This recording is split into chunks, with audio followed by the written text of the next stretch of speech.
properly noticed? Mhm. Okay. It didn't go out through Civic Clerk. Yeah, it did.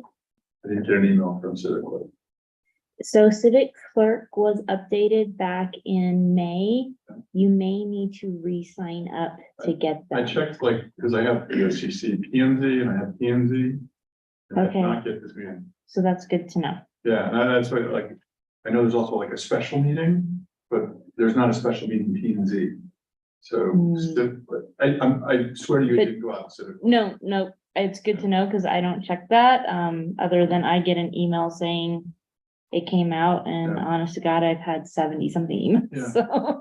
I'm just saying, I don't think it might have been properly noticed, but it might not have been. Okay, No. we do have Joseph Wells on the line, just. Oh, okay.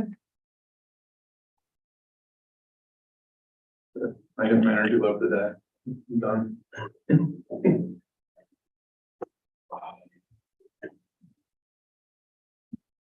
Looks like we might actually get rain. Yeah. For the first time in like 30 days. I hope so. On Food and Wine, it just rained every day, all spring. Right, and then it, Last day of Food and Wine, it just turned the faucet off and it's been.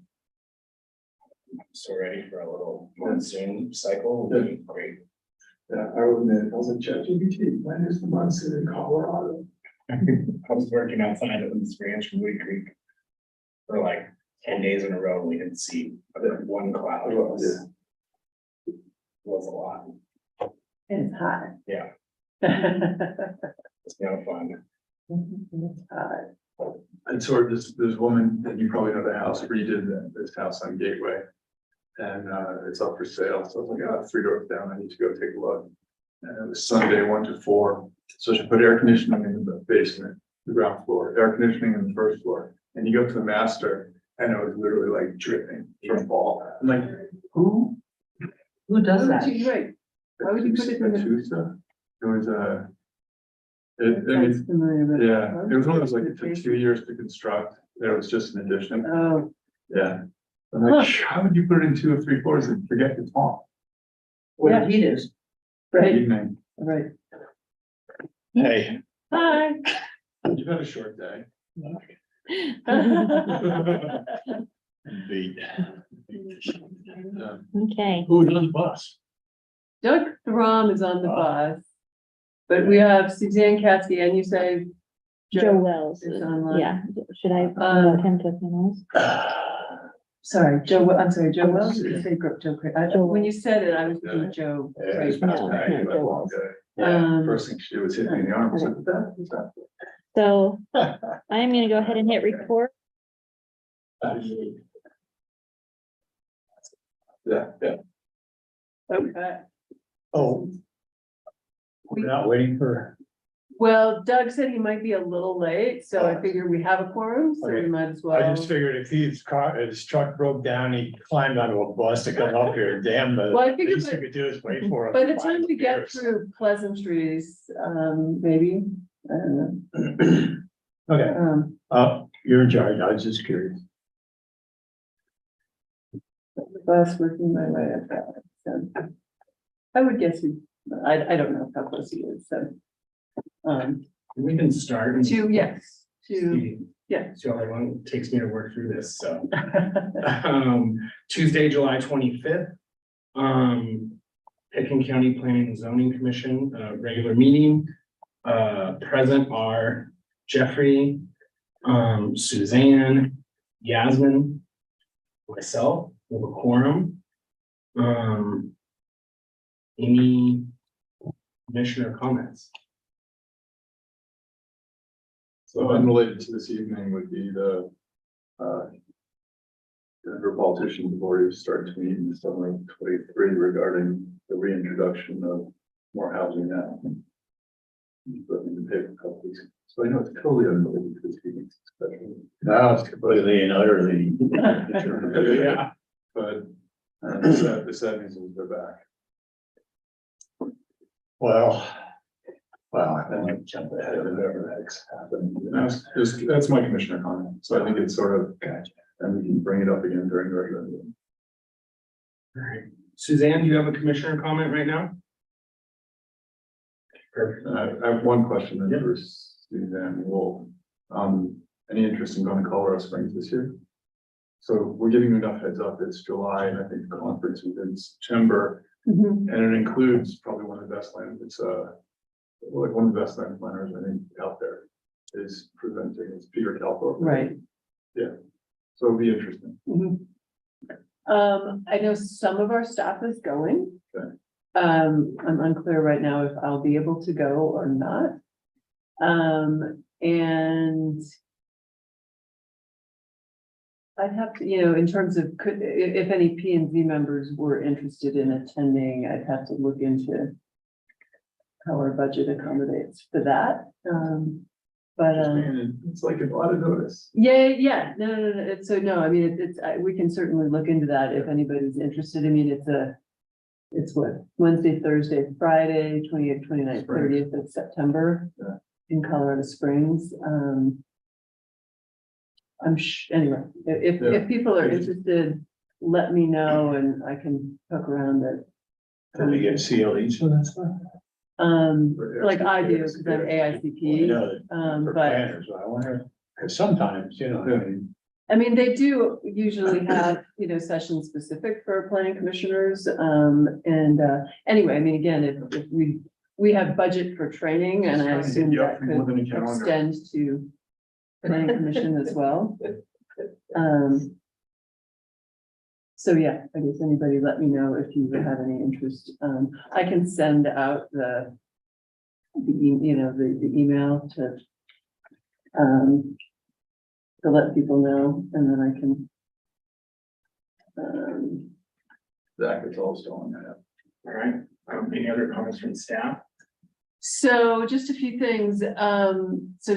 Sorry, we ended up canceling August 1st on you. So we've had a little bit of shuffling around. Right now, then it looks like we do not have anything scheduled in August.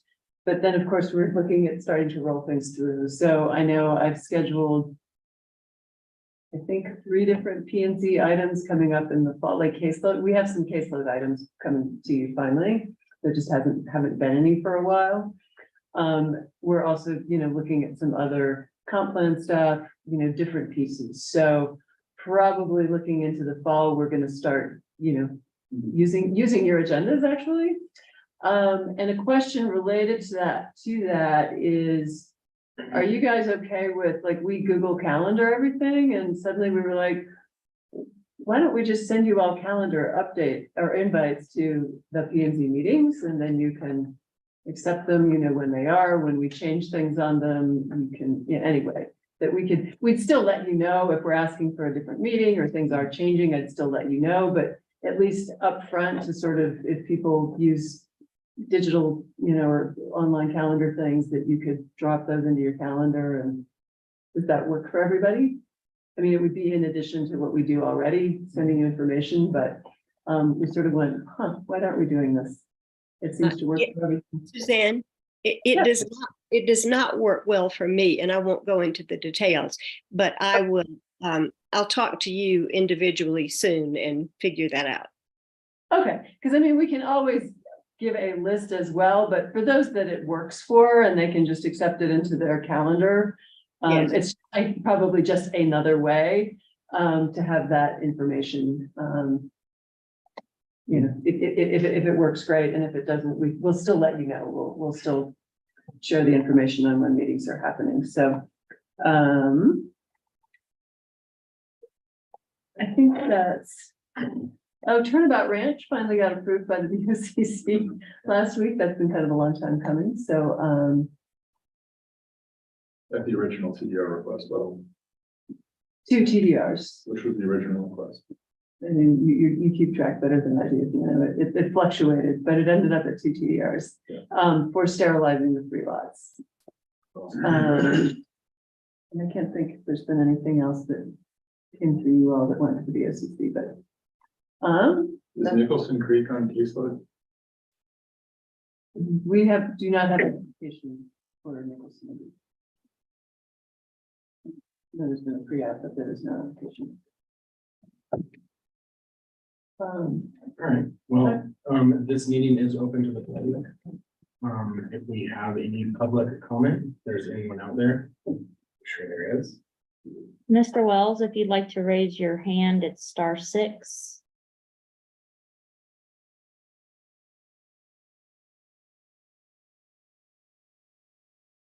He has raised his hand, so give me 1 minute to promote him.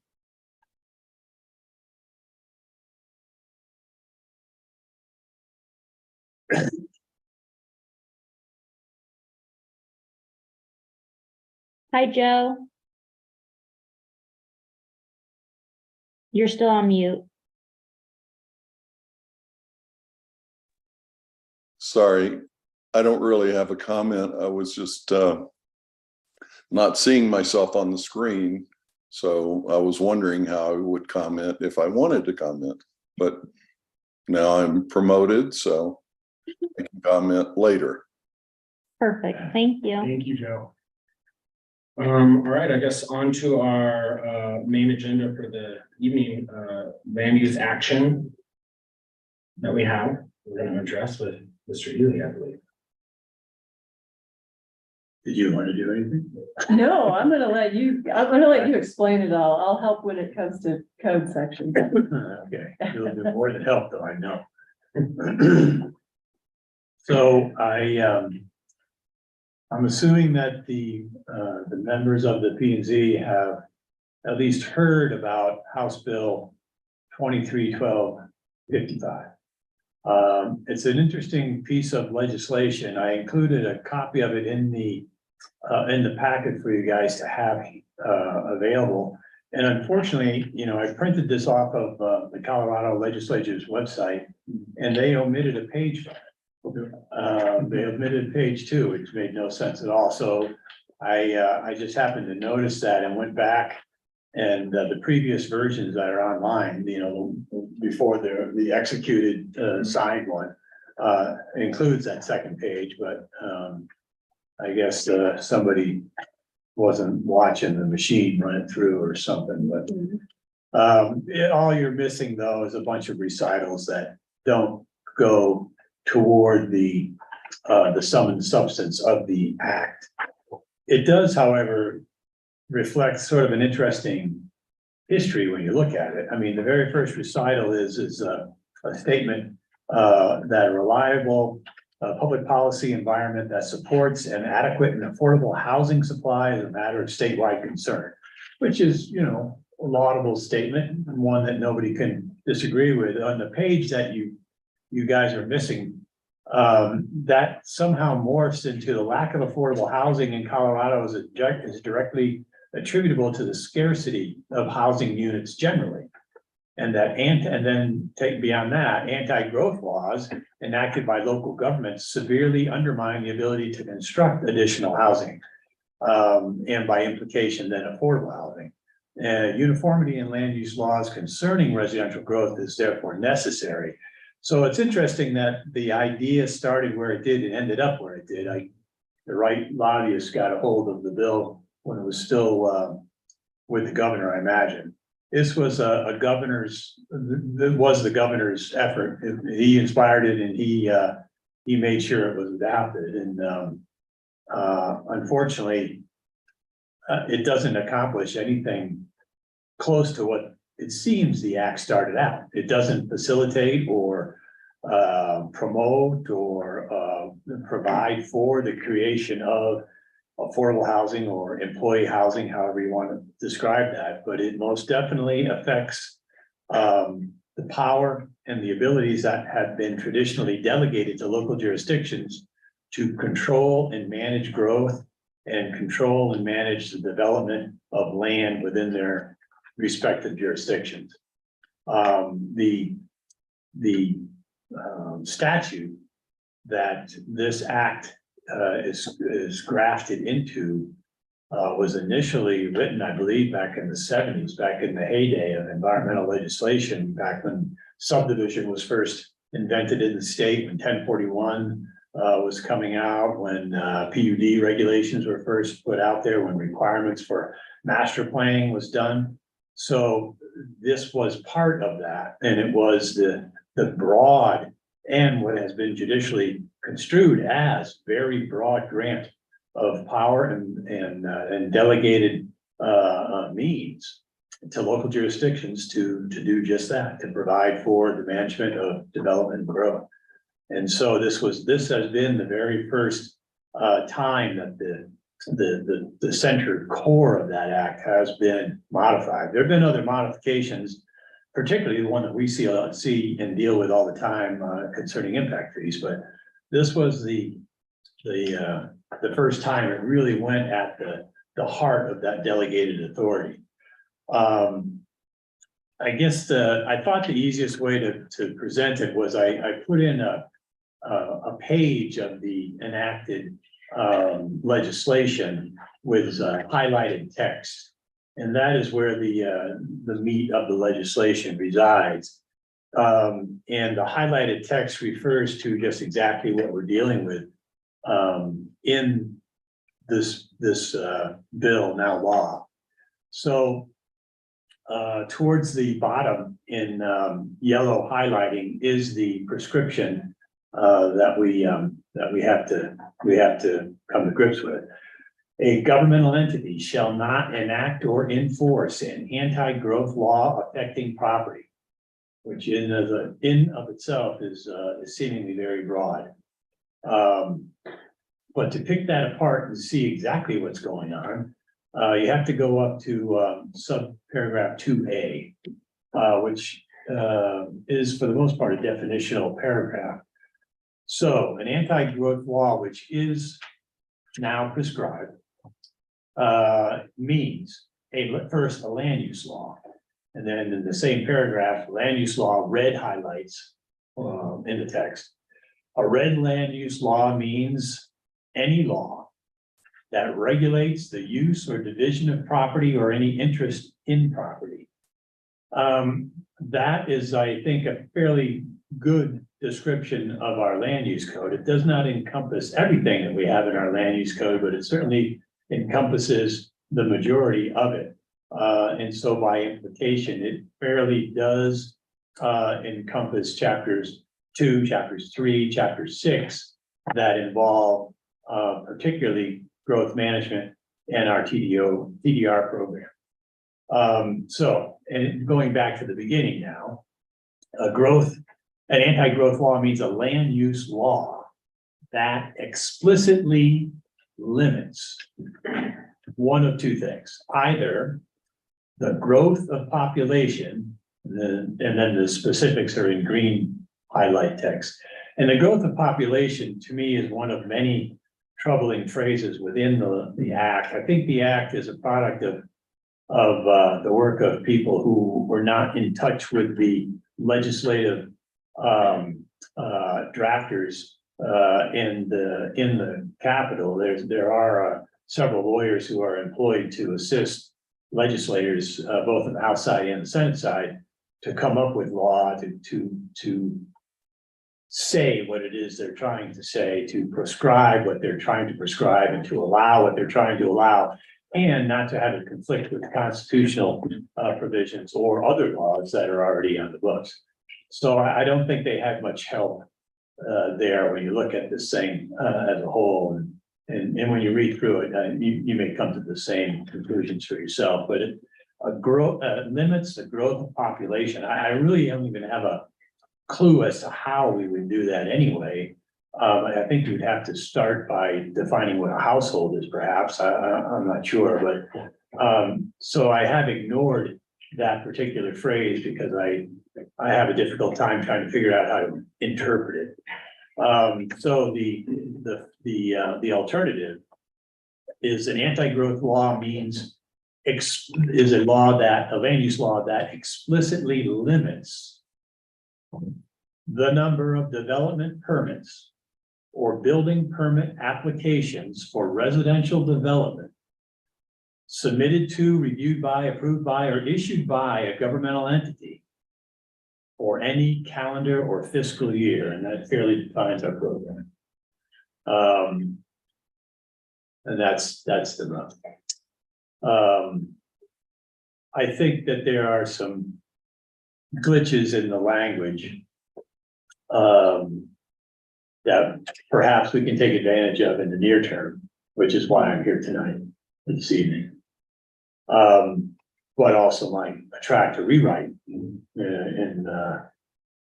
know, in the period of time after that. But maybe from a broader perspective, unintentionally leave the door open for a continuing dialogue.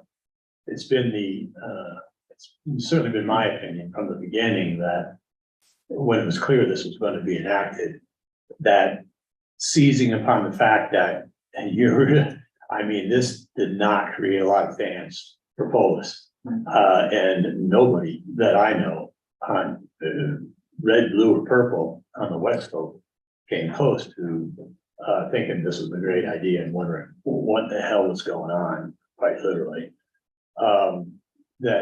And the fact that it falls so short in doing ostensibly what it looked like it was starting out to try to accomplish, and that is facilitating, promoting, encouraging whatever the development or the creation of affordable housing. Perhaps that leaves the door open a little bit to continue the dialogue in the vein of how can we help you accomplish this? How can we all get together and do something positive as opposed to turning back the controls that actually provide for the creation of affordable housing, because this simply allows for the market to take control. The market's going to build what is best for the market, you know. The dilemma, of course, and I said it in the AIS memo, where is that it implicates our TDR program. It doesn't necessarily kill the TDR program, but it certainly affects it. The only real value a TDR has since the time of its creation back in '95 was as a dodge around GMQS. If you are willing to sterilize property that is otherwise sensitive and in anybody's reasonable sense should not be developed, will allow you to take that development right and utilize it someplace else. And in so utilizing it will encourage its transfer, its transaction by representing that it is a way to get a allocation without going through GMQs. And that is the viability of it. TDRs can survive. The program can survive in light of the way this act is currently written, but it would have to be wholesale, redone to be meaningful again here in our county. And I think that although everybody has an opinion about the TDR program and GMQS for sure, and anybody can sit down and come up with a dozen ways to improve it almost off the top of your head, I've never really encountered someone who was serious in that either or both of those programs should be scrapped. I mean, in frustration, once in a while, someone will say it, but not really.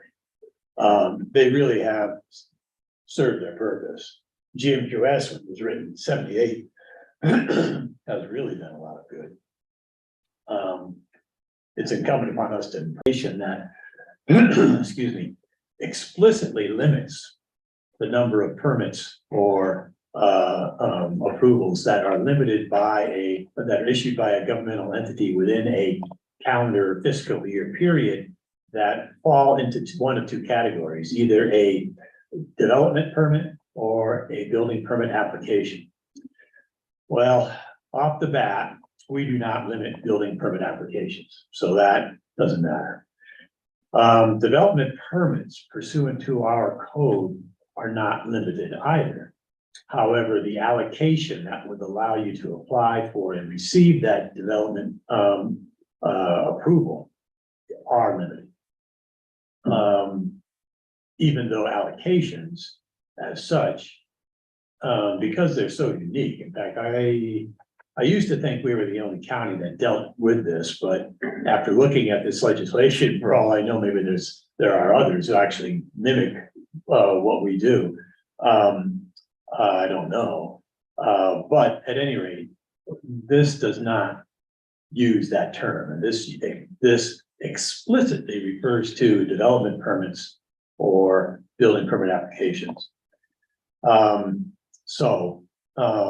first thing that we can recognize is what they're talking about limiting is a law that regulates those two things, and we do not limit or regulate those two things on an annual basis. I included within the AIS, the definition of a development permit. It's contained within the same statutory section in which this act is incorporated, so I think it's fair to look at. It mentions a series of things, soup to nuts almost, out of our own land use code as well as many others.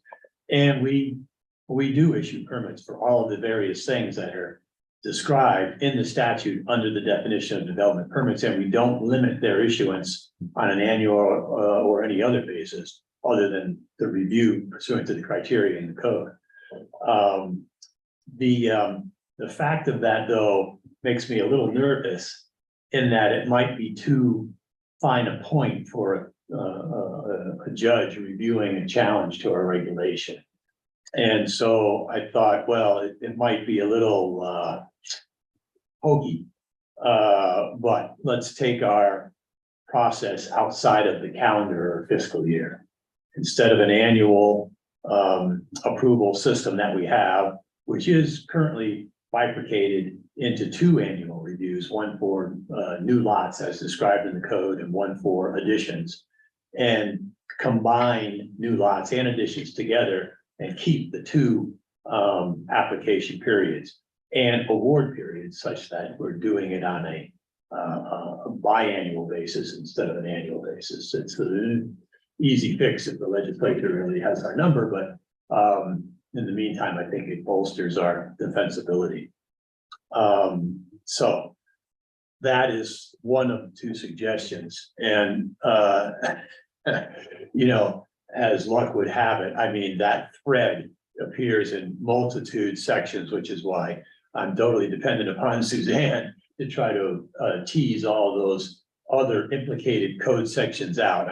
I thought with her help I had it, but she just surprised me upstairs with an entirely new chapter that is implicated by this one relatively simple change, I thought. The other approach is to take advantage of something that we have that I know is unique, and that is TDR program.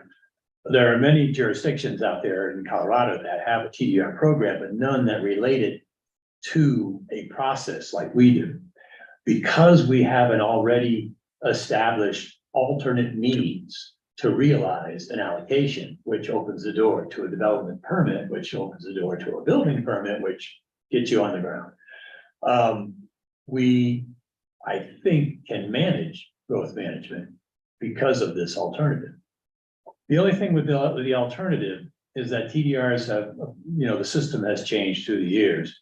And 2-3 years ago, relatively soon, I mean, relatively short time ago, we changed TDR such that TDR use for new construction or new lot construction, initial construction on property, was limited to applications and property only within the Aspen UGB.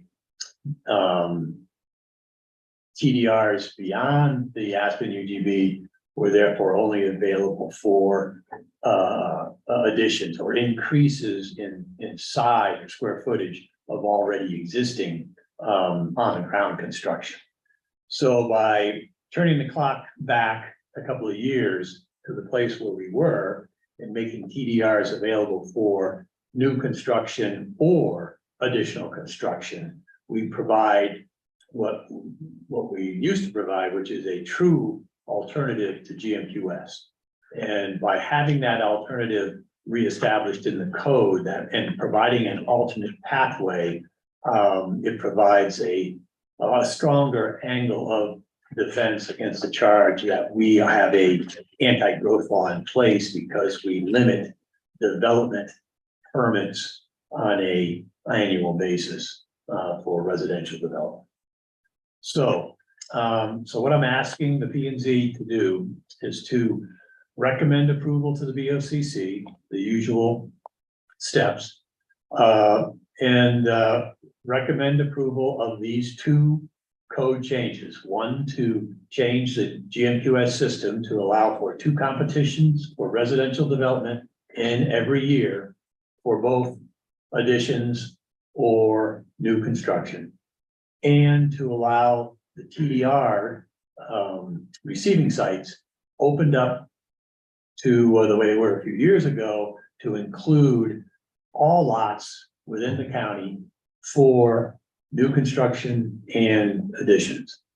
Within the context of my proposed resolution of approval, I mentioned these code changes and the sections that I thought were implicated, but Suzanne has a few additions.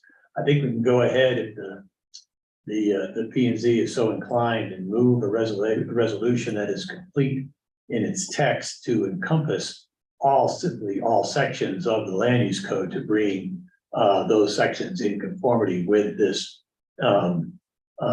nucleus of a change, and push that through to the BOCC. The act that was adopted by the legislature before the adjournment and then signed by the governor at some point in time becomes effective by its terms on what was it? August 7th, right, exactly. But I don't think that's necessarily a deadline. It means that after that date, somebody could challenge us, but I don't think that we will take any steps to draw that challenge until we get the even by simple administration of the code as it is, to draw that challenge until we get these changes changed with the BOCC. And the BOCC, of course, as you guys know, has to go through 2 different readings for code changes, one of which is a public hearing. So we're anticipating that to conclude in September. Sorry, my voice is fading today, one day. And so does anybody have any questions or interesting comments or thing like that? Yeah. So I have a few for you. So the first one is, we spent the better part of the last couple of years worrying about these things called greenhouse gases. And what more housing now appears to do is create rural sprawl and look at how do we put density where density doesn't belong. So I'm touching a little bit on 213 and not 1255, but I'm concerned it's all coming back. And that's where I was in the preamble. And so the first part of the question is specifically, one of the exceptions is a climate emergency. We have 2. We now have a climate emergency in the state, I guess today, as of Jared Paulus. Thank you, Jared.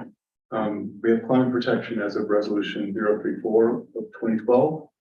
And the BOCC has a climate emergency as of to preserve a flourishing environment, which is resolution 79 of 2019. So the question is, can we preempt the preemptors through the emergency ordinances already passed by Pickens County? So can we say, hey, guys, we're a home rule charter. We have an emergency. We've been working for years with this citizen group advisory committee in trying to reduce our footprint. And here, Jared, you come and say we should put housing everywhere. We should do lot splits. We should do CDUs everywhere with no regards to scarcity, water, or any environmental impact. And we're not exactly a TOD county that could act like any other country. So I guess it was a long way of saying, can we just say we have a climate emergency and take our 2-year pass, and then hopefully we have someone else in the governor's office? You know, that I thought about that.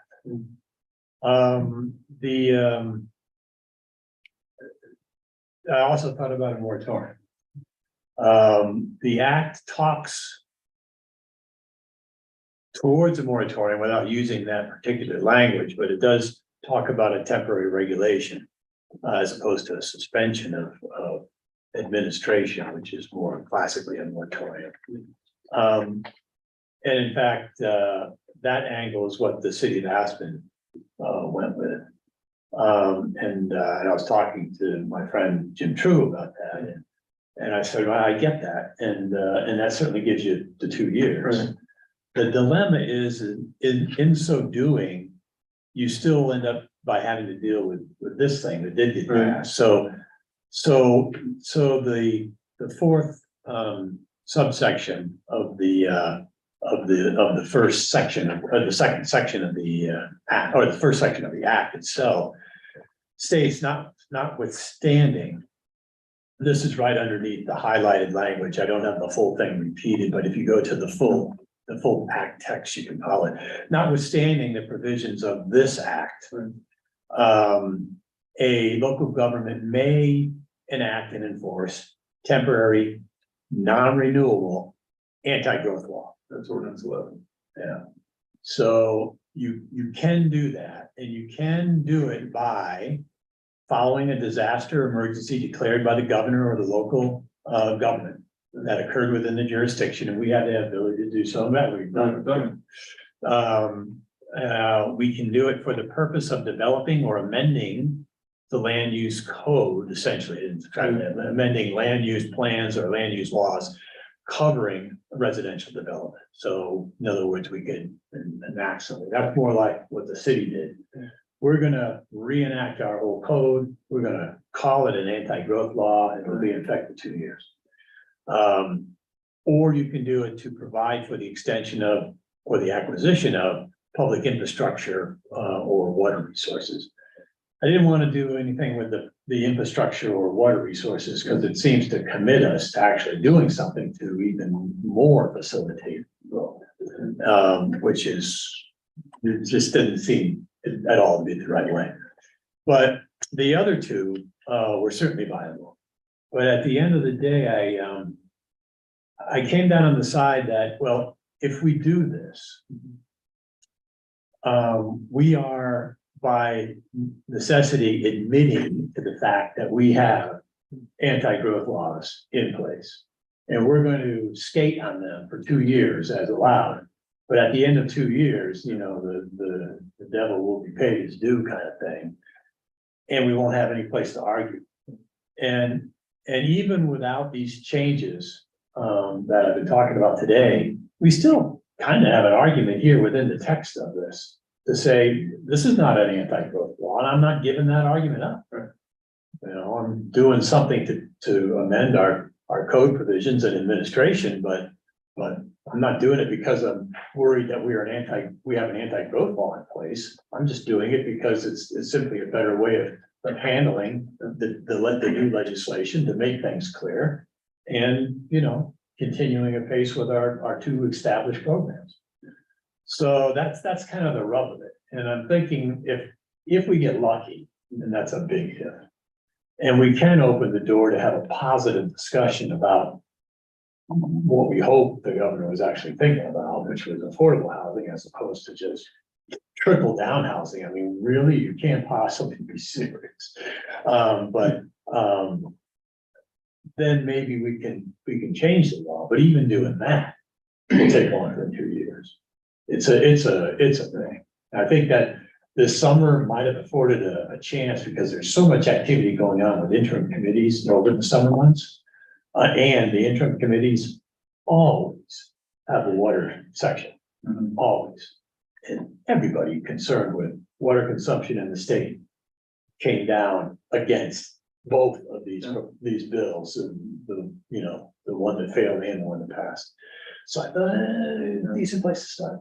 So maybe, come September, we'll still be in a position to do that. Who knows? That's the hope. That's the ambition. But it's, to pull it off, that means you're rolling the dice. That's what made me nervous. That's the only one answer I have. It answered the asking question, ordinance 11, because I think the anti-growth law, one of the things that's not answered in the bill, there's a lot of things not answered in the bill. One of them is our demo permits, anti-growth. That, And they didn't answer it's it. not. The In fact, writer of the bill didn't answer it. and I'll tell you that straight up, when Jim and I were talking, I said, it's not covered. Demo permits, and you guys are way ahead of the curve there, and I think we ought to think about jumping onto that. Because it's something, it's not necessarily part of every development permit application, but it is a part of a lot of activity. And it's something that is that can be regulated without having anything to do with this legislation. Well, so the follow-up question, if I may, is, the most concerning thing that was in 213 that made its way into 1255 was that we don't draft land use code anymore, that we have DOLA and we have central planners. So right out of, Stalin Home Planning 101, that DOLA is now gonna write our land use code. And so to me, the ugliest part is not the permits, it's actually letter G that didn't make it into a printout, but it's uniformity in land use laws concerning residential growth is necessary for efficient residential development statewide and for the encouragement and construction of new housing. I know, that's one of the things I read at the very beginning. And I was like, It's and that's DOLA written all How over did it. that translate? And DOLA is a big part of the program for that uniformity. And DOLA's never been particularly great at code, ever, in their history. It is better, I mean, the logic of it is sort of where we are, or were. It is better left to local jurisdictions. They're on the ground, they're in the face of people who are affected, they are quick to respond. And it's simply a better product at the end of the day. And it recognizes differences in communities. We're not the same as Bold. No. We might talk a lot the same, but we're not the same. And we're not the same as Garfield. Boulder's growth laws go back to 75. When we had a 2% cap. I looked up what Boulder is doing. In 1995, they went to a 1% growth cap. So, but yeah, we'll have uniformity. And then the best is the fiscal statement says, there's no cost to the state government In doing in this. doing this. It's all up to, Jim's got to pay $75,000 to rewrite his code. Sorry, that was commentary and not a question. Anybody else have any questions? I mean, one more, which is. So we can hate 1255 and 213 and what's gonna happen in the next session. But we should still update our land use code as for your memo. That's my recommendation. It helps. It won't hurt. And, the alternative could potentially be. And the positive from an economic or fiscal standpoint is that my TDR now could be used to establish a new development right. Where it could not today. The way that the resolution is drafted, again, we can't create an Ajax Valley view. We can't do a TDR in the rural and remote we still need to go through GMQS, and that's critical. For rural and rural. And is it explicit in the resolution, the way it's currently drafted? So The only place that it's explicit is in other sections of the code that Suzanne Right. located for me, which is to simply say, sending sites are not, when TR1, TR2. John kind of walked through, I mean, he didn't put this table in there, but this table is where it says, yes, no, you can use a TDR for this, you can't. Right. So you did not propose a change to where it says rural remote and a property in the zone district be a TDR receiving site for house size and or to create a new development right, it says no. Right. So nothing changes. Okay. Um, Because there was a listing of zone districts. which did not include Which rural did not- remote. Is rural and remote is is that the only zoning district that we have that can be a TDR sending site, but can never be a landing site, or are there other TR1 and TR2. true? Right.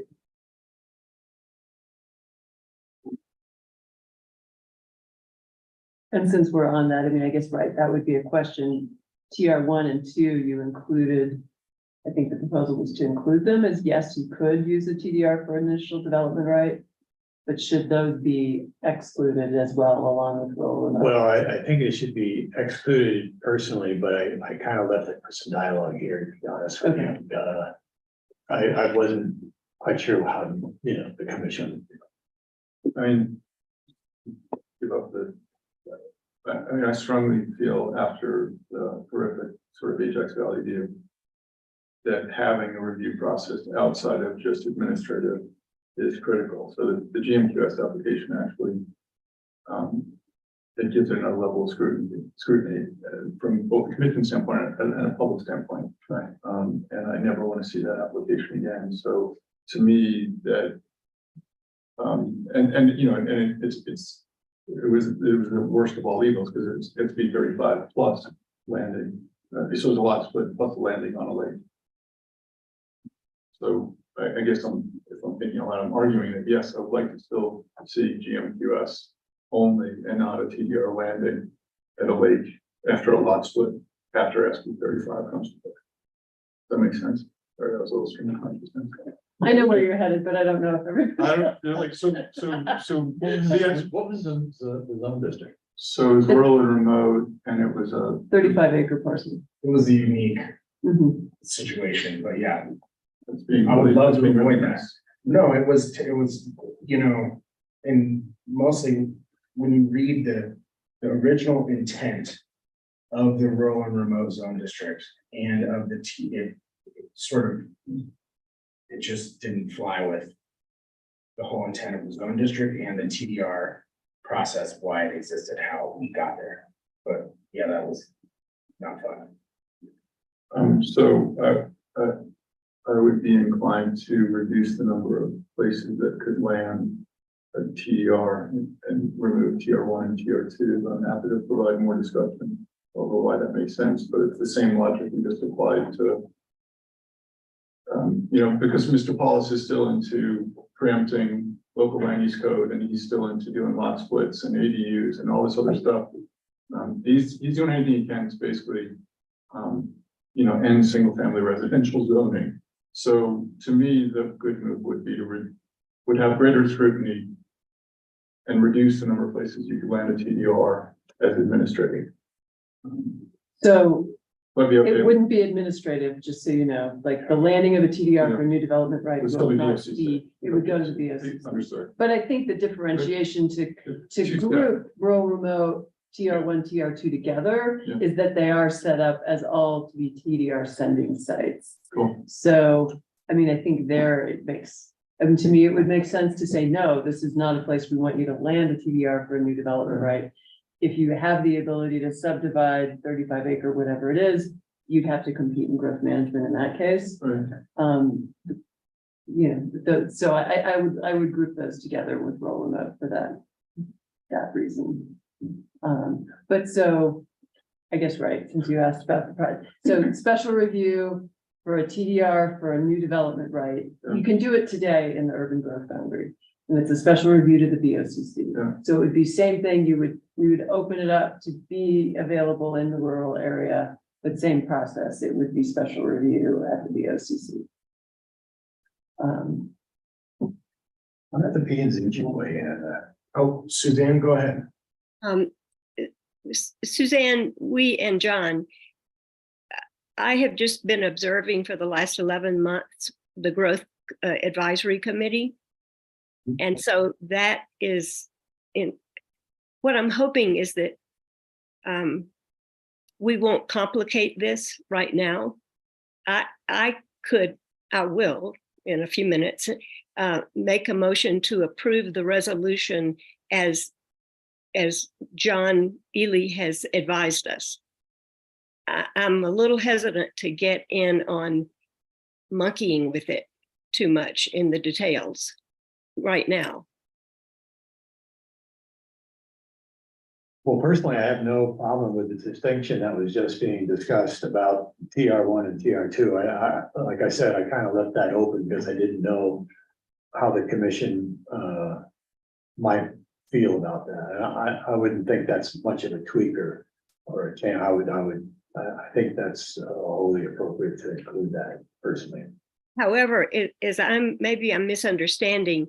You're talking about allowing TDRs to land in the rural areas of the county? All the way around. Yeah, no, sorry, we have to, like, yes, rural areas, not rural remote. Yes, not tree zone districts. TR1, TR2, and rural remote zone districts will not be receiving sites or Landing sites, I think because that's always the. Yeah. So Suzanne, what we're looking at doing is rural and remote zoning has always only been a zone district that can send TDRs and you Yes. will never land a TDR there. What Yes. we're looking to do is to add that TR1 zone district and TR2 zone district, which to the areas that where you cannot land a TDR. Is that correct? Did I get that right? That's the way I understand it. I missed the last two sentences. So we would be looking to add TR1 and TR2 zoning districts as zoning districts where you cannot land a TDR. So that would assist us in reducing growth in those areas in. Now I understand. I was thinking that you were headed toward the opposite. I have no problem with what you just stated. Great. I'm actually just trying to pull up, because I'm trying to get a better sense of, I'm going through the zoning district maps to see what areas are TR1 and TR2, because I mean, I know that. TR1 and TR2, and I get them, I don't never remember which is Smuggler Mountain. Yep, And Shadow Mountain. that's what I was, yeah. Yeah, Okay, so they were transitioned between, from down here up to rural remote. So Yeah. Transition. and those are zone districts that if somebody had like a hypothetical application to even attempt to land a TDR in one of those zone districts right now, and they would have to go through some sort of special review. It's not an option today. Yeah. And so whereas we're making it an option for other parts of the rural area, we're not making it an option for rural remote TR1 or TR2. Okay. Wait, Suzanne, I'm back where I started then. Are you talking about increasing the availability of landing TDRs in rural areas of the county? Yes. I don't like that at all. I So, can't- and John can jump in, but I mean, we used to have that before 2006, when the original program, we took it away and limited it to the urban growth boundary. And again, this is for a new development, right? Mhm. So what is proposed in this resolution would be allowing it through special review to land a TDR for a new development right in the rural area to provide an alternative to growth management as a way of addressing the state legislation. The state legislation is forcing us to do that. Potentially, because with State legislation has certainly created a situation that we have to respond to. I think I understand what we're trying to do. But I'm with Suzanne, that we don't want to create more landing zones for TDRs. But if this is what we need to do to protect the rest of the program, then I can understand the trade-off, I guess. Is that what I'm hearing? That's the only reason I would be here. That's the only reason that, That this would be proposed. okay. Well, They would still be subject to special review. Right. Yes. And I just threw out randomly the idea that maybe special review should be a two-step. P and Z and BOCC because it has more gravitas now. Something to think about, Yeah. not for tonight necessarily, but it's definitely something to think about. But, and I think Suzanne, to your concerns about the growth committee recommendations and where, again, this is, I think we're looking at this is sort of an immediate and interim, hopefully, depending where the state legislation goes, but obviously in all the work we'll do to try and bring the recommendations into, code, right, maybe it'll look different, after that, but at least for the short term, these, were the changes that John was suggesting could address the state legislation and essentially conform us to the state legislation. Could anybody have on hand right now, John McBride's phone number? No, I'm just kidding. I've just heard a lot from him, and so have all of you, as a representative of people, say, in Old Snowmass. And John Ely, I really want to do the right thing. I really want protection for the county, but I mean, that part is a hard sell for me. Can we fly well without that particular part? I would hate to be the pilot. Hmm. Well, then I'd hate to be the passenger. So, and Suzanne, maybe just a clarification too, is again, this is for anyone who's subdividing or creating new parcels. And it creates that initial development right. It does not mean if your caucus area has a 5750 limit, that you can do any more than that. So this is not a dodge around our house size limits. It's an alternative to creating that initial development right. And it's 2,500 square feet per TDR So, at this point, right? So if somebody wants a 5,000 square foot house on their new 35 acre parcel they created, they would come through special review. They'd have to come in with 2 TDRs to get that 5,000 square feet. At a market value of 2 million per TDR. It dropped closer to Or a one. little- All right, well, geez. And that's how you know there's a recession, right? And also, I think Suzanne, and and Everyone can stop me if I'm wrong. If these new rural areas that we've opened up to be TDR landing sites, if and when someone who does, if an application, if we ever see one, it will have to go through special review with, I like John's recommendation that the special review be 2-part, but then that would have to go through a special review with the VOCC knowing that this that this change in regulation to allow this area to be a landing site was created to mitigate this other issue. Does that make sense at all? Well, I can hear your words. Yes. Having trouble with my conscience after the last 11 months and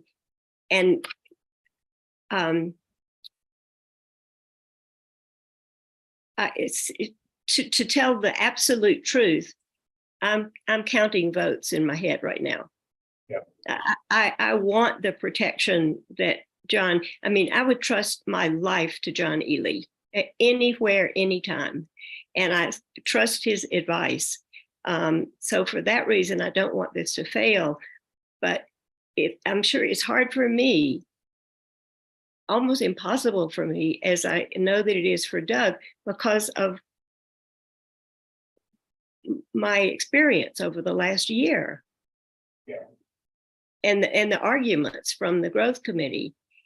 So John Ely, let me ask you one more time. If this particular point is not in the resolution that we pass,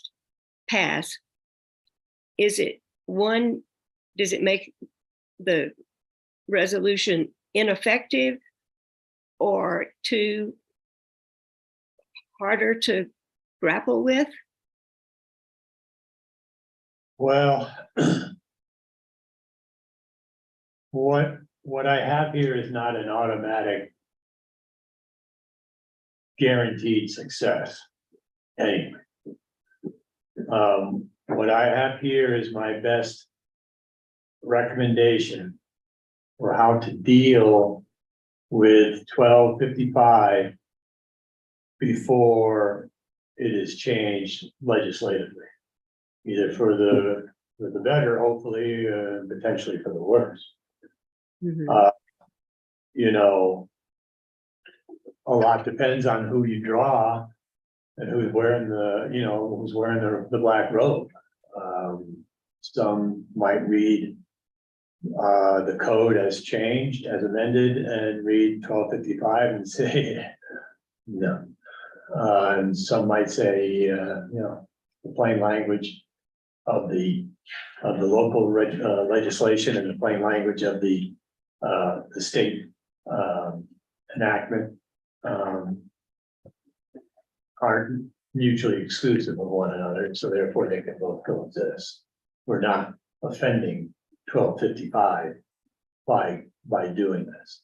Mhm. I'm hoping for that. I think that this enhances our position the most. It's not a guarantee, but one of those enhancements particularly that appealed to me was not simply going from annual to biannual, but recognizing and exploiting the fact that we have a dual pathway to development in this county, very unique. Really. And by having that dual pathway, one that does have a limitation of a quality, and one that does not, it has a simple review process. Allows us to be in the best position I think I could put us in.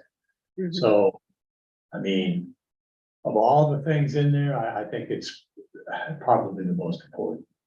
I'm sorry, I understand what you're saying, Suzanne, and I appreciate, your opinion on that. And I was thinking about it in the course of this whole thing. This didn't just shine on me in one moment. I'm wondering, what am I going to do now for a while? And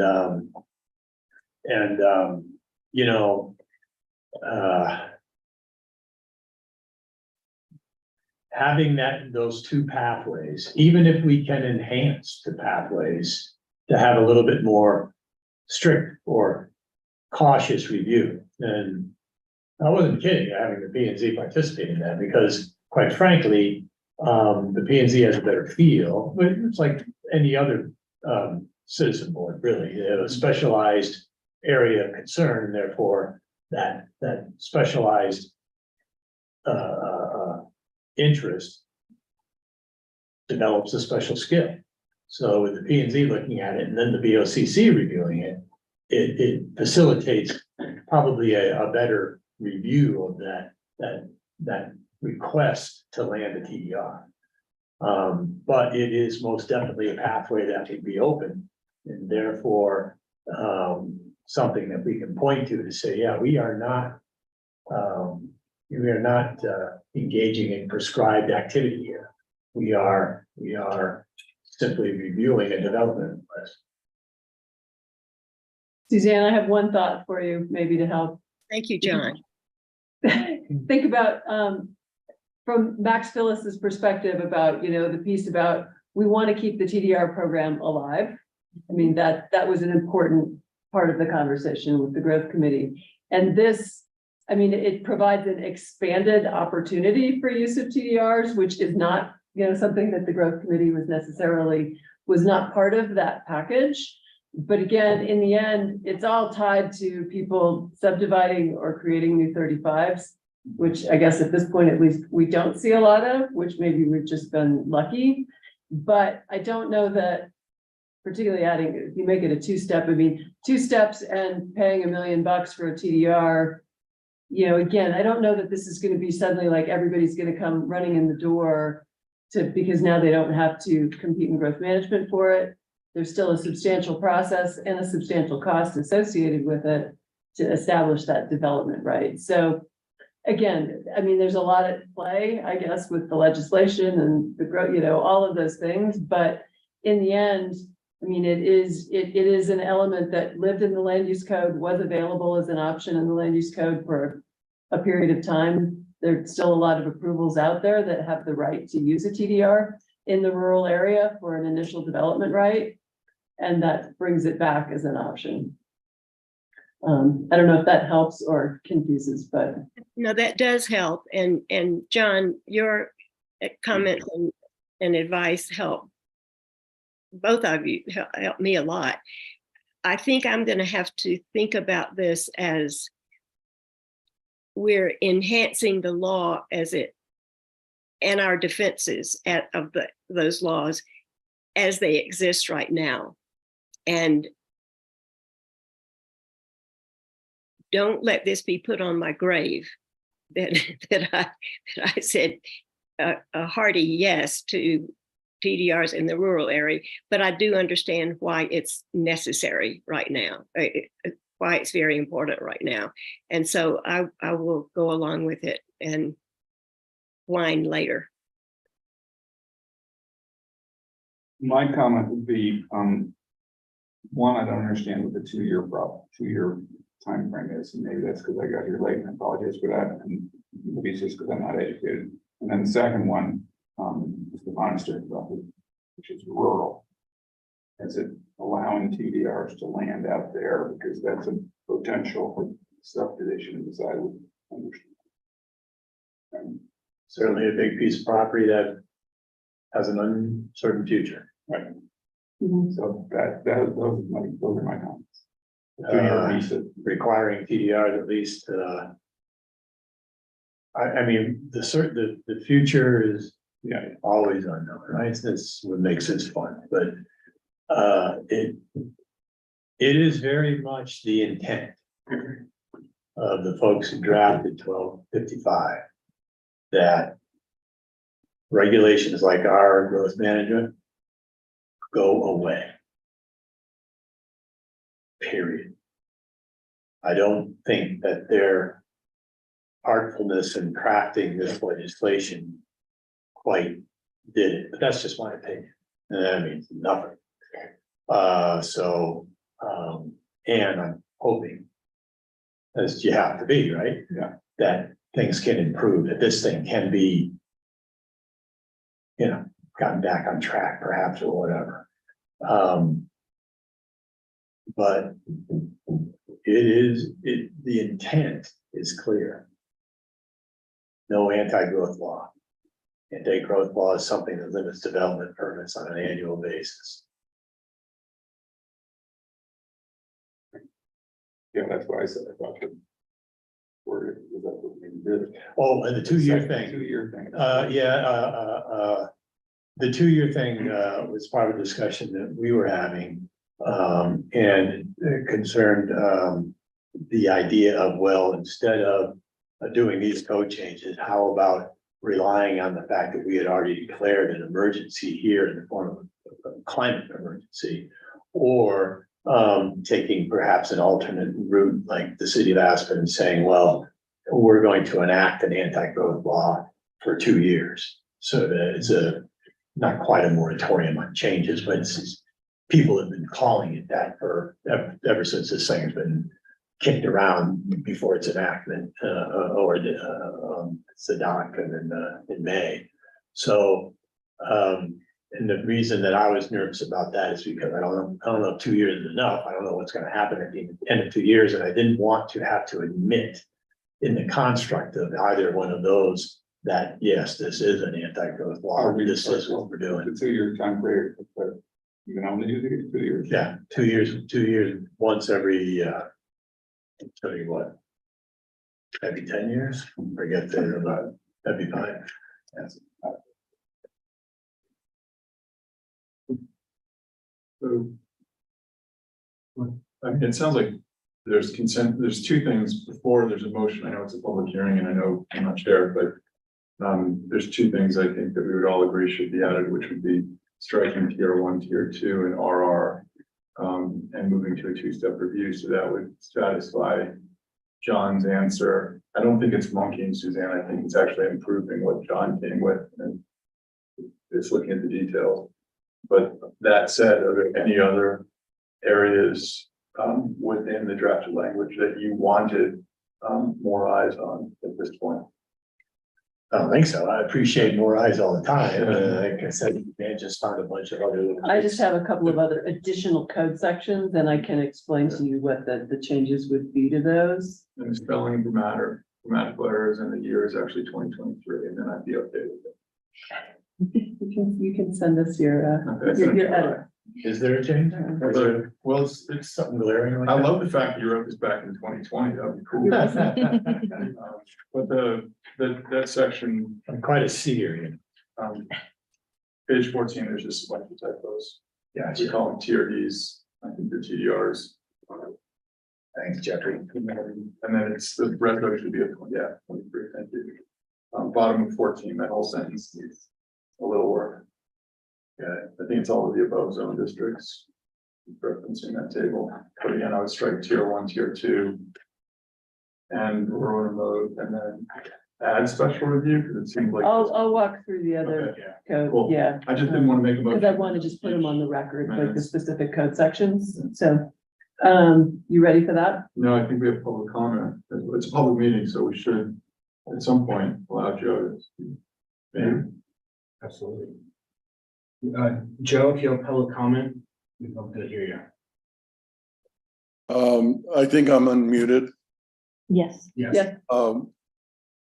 Well, I support John's approach on this, and appreciate his efforts.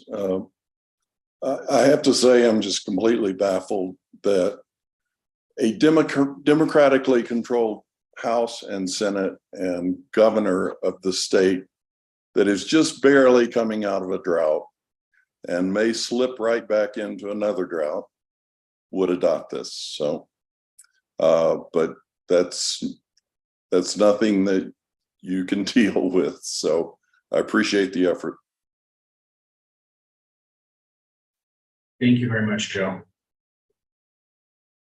Yeah, I just have a question and a comment. So my one question for Suzanne was, what was the original catalyst that changed the TDR system? What did we say it was 5 or 6 years ago, or changing from the original, which we're sort of going back to the 2-part system where we bifurcated where landing sites could be based on new development and home additions. Did I get that right? Yeah. I know it was 2006, so it was 2000 was where we changed regulations in the rural area. And was a piece of bringing in 5750, and, you know, a lot changed in the code at that point. And it was that point in time we were allowing the use of TDRs for the new development rights. In terms of the specifics of what was behind when we then changed that in 2006, that was when we adopted the then new land use code.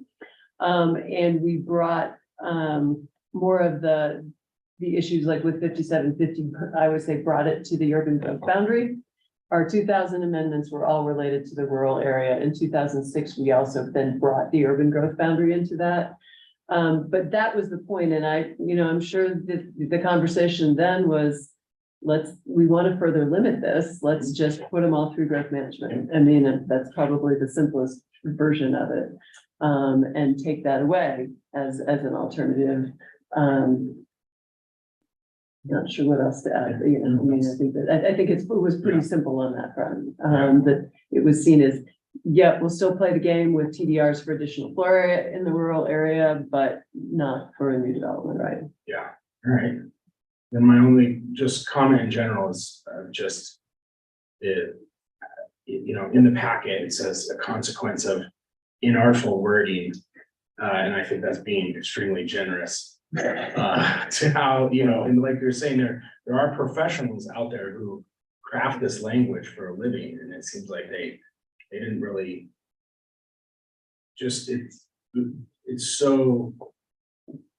it's just unfortunate. And then I was looking through the list of all the state senators and that sponsored it and trying to see, what districts they represent, and almost all of it is Arapahoe, Denver. It's all Front Range. And my thought, when I first read this, my original thought was, I kind of searched and I wanted to know how many other counties in Colorado have a TDR system and use some sort of a system that is an equivalent. And I came up with Summit County, Routt County, Mesa County, interesting enough, has one, San Miguel, and I thought Gunnison would, but I couldn't, just because of all the mining claims around Crested Butte. And I thought they would have something, but I couldn't find anything. But that's a lot of different counties. And so my first reaction was, with that many different counties that utilize this as a club in their bag to control growth.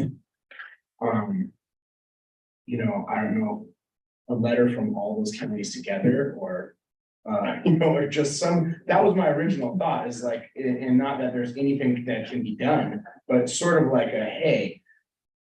This is, we've been using these tools extremely successfully for a long time.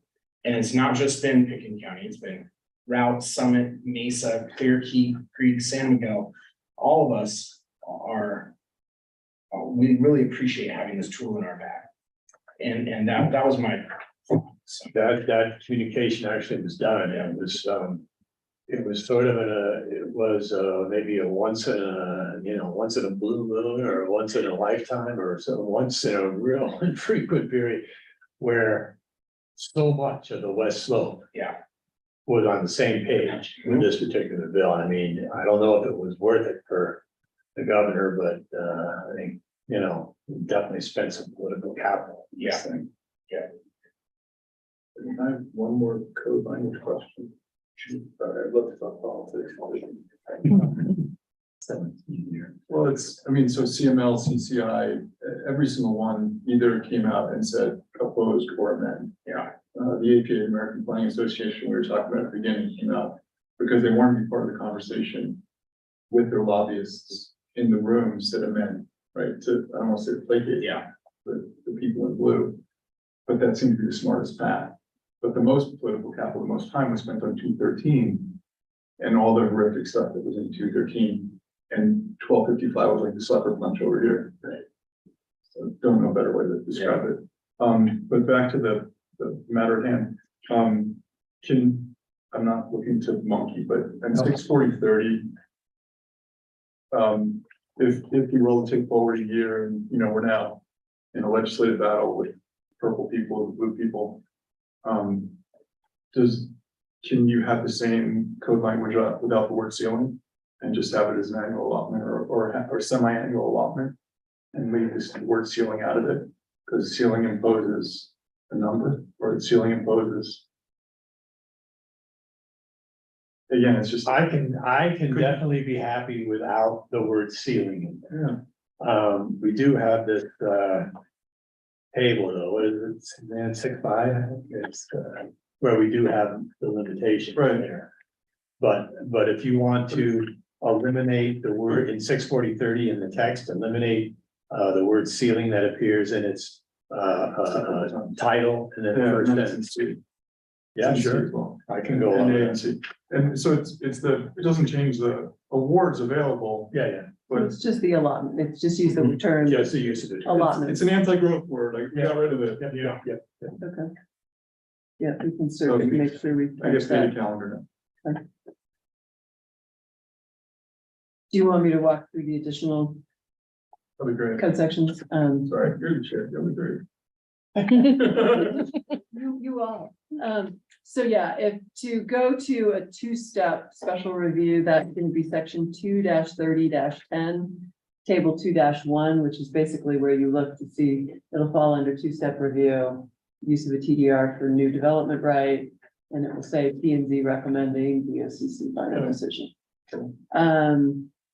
Section 2-40-40 is similar to, basically is a table that shows those deadlines. So we just need to amend that as well with the same language that's in front of you, and what John showed for table 6-5 is basically the same in table 2-2. So doing the double deadlines. Then there's 6-30-50A. And this is the growth management exemption for development using TDRs. And it's where we call out how TDRs can be used for new dwelling units or for additional floor area. And we would just change the language to say a new dwelling unit located within the Aspen urban growth boundary or in, I was gonna say, or in the rural area, we could say, or in certain area, certain portions of the rural area, something may be exempted from GMQS through the use of TDRs, subject to special review. And that we would redline out, delete the sentence that says currently a new dwelling unit located outside the Aspen UGB may not be exempted from GMQS through the use of TDRs. So we would amend that section to basically create the ability to do it in the rural area. And then one more in chapter 6, under 6-70-40, which is in the TDR section, there are criteria for receiving sites. Number 2 is when used to create a new development right. Right now it says TDRs from any sending site may be transferred to a receiving site located within Aspen urban growth boundary as set forth in table 612. We would just strike that located within Aspen UGB, because table 6-12 will be amended pursuant to this to specify what those zone districts are that can use the TDR for the new development right. Thank you. So yeah, that does it. So just now, chapters 2, 6, and 3, 2, 3, and 6. 2, 6, and 3, yes, sorry.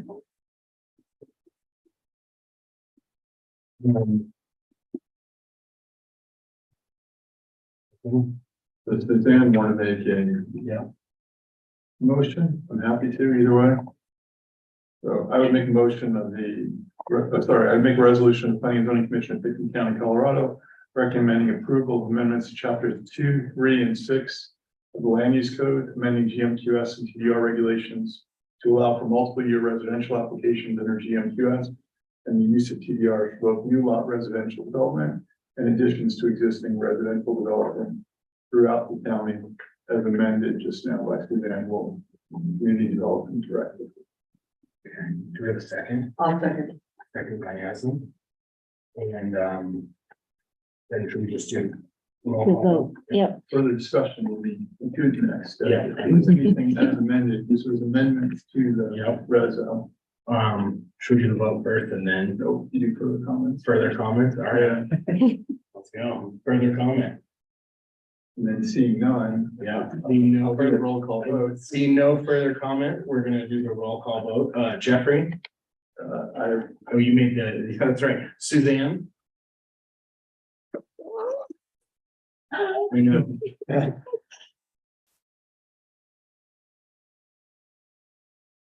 You want me to come back to you? Yes, Okay. Yasmin? Yes. Doug? Yes. Yeah, for Doug. Suzanne? yes. Yes, for Suzanne.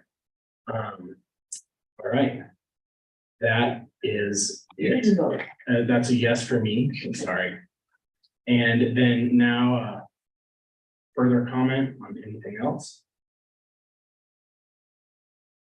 Thank you, John, I guess, for being. No, thank you guys. For being proactive on this, and I'm sorry that the county's in this position. Yeah, well, you can't predict the future. Thanks a lot for the discussion, though. It was a great conversation. It was fun. I regret giving all this up to Ryan, to be honest with you, from time to time. You're always welcome. Yeah, I should, you say that now. Refreshing to see you. And then anything else on further dates or meetings? We did that for the, Just that you don't have a meeting next week and we'll be in touch with next dates. great, awesome. Would anyone like to make a motion to adjourn this? meeting? I was so moved. Yeah. That's second by Doug. All right, thank you very much. Thanks for making it up here. Yeah. Hell of an ordeal, I understand. That was heroic. Thank you, Suzanne. Thank you.